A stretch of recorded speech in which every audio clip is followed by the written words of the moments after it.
ಏನಾದರೂ ಮತ್ತೆ come back ಅನ್ನೋದೇನಾದರೂ ಇದೆಯಾ, ಬಿಗ್ ಸ್ಕ್ರೀನ್ಗಾಗಲಿ ಸ್ಮಾಲ್ ಸ್ಕ್ರೀನ್ಗಾಗಲಿ ಏನಾದರೂ ಒಂದು ಸರ್ಪ್ರೈಸಿಂಗ್ ಅನೌನ್ಸ್ಮೆಂಟ್ ಇದೆಯಾ ಅಂತ? ಹೌದು ಮೇಡಮ್, ಏನು ಅಂದರೆ ನಾವು ಕಲಾವಿದರಾಗಿರೋದ್ರಿಂದ ನಮ್ಗೆ ಅದೇ ಹೇಳಿದ್ನಲ್ಲ, ಸ್ವಾರ್ಥ ಇದ್ದೇ ಇರುತ್ತೆ. ಸುಮ್ಮನೆ ಅಂತೂ ಇರೋದಕ್ಕಾಗಲ್ಲ, ನಮ್ಗೆ ಏನಾದರೂ ಮಾಡ್ತಿರ್ಬೇಕು ಅಂತ. ಖಂಡಿತವಾಗ್ಲೂ ದೊಡ್ಡ ಅವಕಾಶ ಹೌದು, ಬರ್ತೀನಿ, ಮತ್ತೆ ಬರ್ತೀನಿ, ಸ್ಕ್ರೀನ್ ಮೇಲೆ ಬರ್ತೀನಿ ನಾನು. ಸೊ ಜನ ಇಷ್ಟಪಡ್ತಾರೆ. ಅಶ್ವಿನಿ 1-1.5 ವರ್ಷದಿಂದ ಎಲ್ಲಪ್ಪ ಕಳೆದೋಗಿದ್ರು ಅನ್ನೋರಿಗೆ ಖಂಡಿತವಾಗ್ಲೂ ಮತ್ತೆ ಅವರ ಮನೆಗೂ ನಾನು ತಲುಪ್ತೀನಿ ಅತಿ ಶೀಘ್ರದಲ್ಲಿ. ಸೊ ಎಸ್, ಖಂಡಿತ ಜನಕ್ಕೂ ಅದು ಇಷ್ಟ ಆಗುತ್ತೆ. ಬರೀ ಅಶ್ವಿನಿನ ಮೇಕಪ್ ಹಾಕ್ಕೊಂಡು ಮಾತ್ರ ನೋಡಿದ್ದಾರೆ. ಹಾಗಾಗಿ ಅಶ್ವಿನಿ ನೈಜವಾಗಿ ಹೇಗಿರ್ತಾರೆ, ಅಶ್ವಿನಿ ನಿಜವಾದ ಗುಣ ಏನು, ಇದು ನನಗೂ ಕೂಡ ದೊಡ್ಡ ಯಕ್ಷ ಪ್ರಶ್ನೆ. ಯಾಕಂದರೆ ತುಂಬ ನನಗೆ ಕೋಪ ಬರುತ್ತೆ, ತುಂಬ ಬೇಗ ರಿಯಾಕ್ಟ್ ಮಾಡ್ತೀನಿ. ಇಷ್ಟು ನಾನೇನು ತುಂಬ ಸರಳವಾಗಿದ್ದೀನಿ ನಾನು, ಆಗಲ್ವೇ ಅಲ್ಲ. ಸೊ ಹಾಗಾಗಿ ಅಶ್ವಿನಿಯ ವ್ಯಕ್ತಿತ್ವ ಏನು ಅನ್ನೋದು ತುಂಬ ಜನಕ್ಕೆ ಗೊತ್ತಾಗಬೇಕು ಅಂತ ಇರುತ್ತೆ. ಸೊ ಹಾಗಾಗಿ ಅವೆಲ್ಲವನ್ನು ಪ್ರೂವ್ ಮಾಡ್ಕೊಳ್ಳೋದಕ್ಕೆ ಅತಿ ಶೀಘ್ರದಲ್ಲಿ ಎಲ್ಲರ ಮನೆಗೂ ನಾನು ಬರ್ತೀನಿ. ಹಾಗಾದರೆ ಅಶ್ವಿನಿನ ಕಣ್ ತುಂಬಿಕೊಳ್ತೀವಿ ಸದ್ಯದಲ್ಲೇ. ಖಂಡಿತವಾಗ್ಲೂ. ಎಷ್ಟು ಜನ ಕಣ್ ತುಂಬ್ಕೋತಾರೋ, ಎಷ್ಟು ಜನ ಬೈಕೋತಾರೋ ಏನು ಅನ್ನೋದು ಗೊತ್ತಿಲ್ಲ. ಬಟ್ ಒಂದಂತೂ ಗೊತ್ತು ಮೇಡಮ್, ಅಶ್ವಿನಿ ಗೆಲ್ತೀನಿ ಅನ್ನೋದು ಗೊತ್ತು.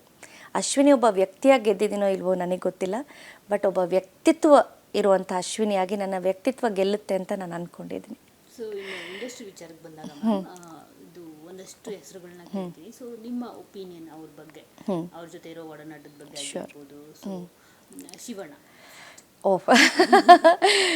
ಶಿವಣ್ಣನ ಒಂದ್ಸಲ ನಾನು ಇಂಟರ್ವ್ಯೂ ಮಾಡೋಕ್ಕೆ ಹೋಗಿದ್ದೆ. ಆಗ ಅವ್ರನ್ನ ಹೀಗೆ ಇಂಟರ್ವ್ಯೂ ಮಾಡ್ಬೇಕಾದ್ರೆ ಅವ್ರು ಫಸ್ಟ್ ಕೇಳಿದ್ದು ಹೀಗೆ, ಅವ್ರು ಬಂದಿದ್ದಾರೆ, ಫಸ್ಟ್ ಅವ್ರಿಗೆ ಎಳ್ನೀರು ಕೊಡಿ ಅಂತ ಹೇಳಿ. ಸೊ ಹಾಗೆ ಅವ್ರ ಮನೆ ಆತಿಥ್ಯ ಹಾಗಿರುತ್ತೆ. ಸೊ ಹಾಗಾಗಿ ಶಿವಣ್ಣ ಅಂದರೆ ನಂಗೆ ನೆನಪಾಗೋದು ಆತಿಥ್ಯ. ಇನ್ನೊಂದು ಶ್ರೀಕಂಠ ಸಿನಿಮಾದಲ್ಲಿ ನಾನು ಅವ್ರ ಜೊತೆ ಆ್ಯಕ್ಟ್ ಮಾಡ್ತೀನಿ. ಓಕೆ, ಅವಾಗ ಏನು ಮಾಡ್ತಾರವರು, ನನ್ನ ಪರ್ಫಾರ್ಮೆನ್ಸ್ ನೋಡ್ತಾ ಶಿವಣ್ಣ ಡೈರೆಕ್ಟ್ರು ಸೈಡ್ಗೆ ಹೊಟ್ಟೋಗ್ಬಿಡ್ತಾರೆ. ಇಡೀ ನನ್ನ ಸೀನ್ನ ಡೈರೆಕ್ಟ್ ಮಾಡೋದು ಶಿವಣ್ಣ.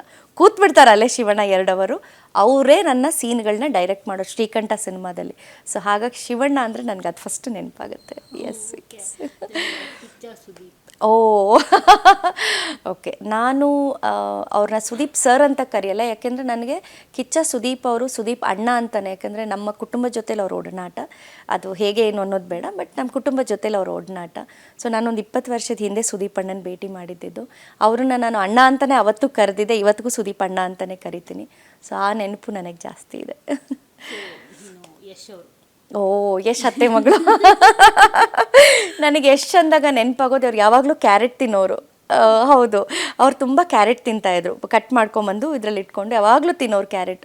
ಸೊ ನಂಗೆ ರಾಜಾ ಹುಲಿ ಸಂದರ್ಭದಲ್ಲಿ ಅವ್ರು ಯಾವಾಗಲೂ ಕ್ಯಾರೆಟ್ ತಿಂತಿದ್ದು ನನಗೆ ನೆನಪಾಗೋದು. ಸೊ ಯಶ್ ಅಂದ ತಕ್ಷಣ ಕ್ಯಾರೆಟ್ ನೆನಪಾಗುತ್ತೆ. ಇಲ್ಲ, ನಾನೇನು ಫಾಲೋ ಮಾಡಿಲ್ಲ. ಆಮೇಲೆ ನಾನು ಪ್ಯಾನ್ ಇಂಡಿಯಾ ಸ್ಟಾರ್ ಆಗಿಬಿಡ್ತೀನಿ, ಅದಕ್ಕೆ ಫಾಲೋ ಮಾಡಿಲ್ಲ.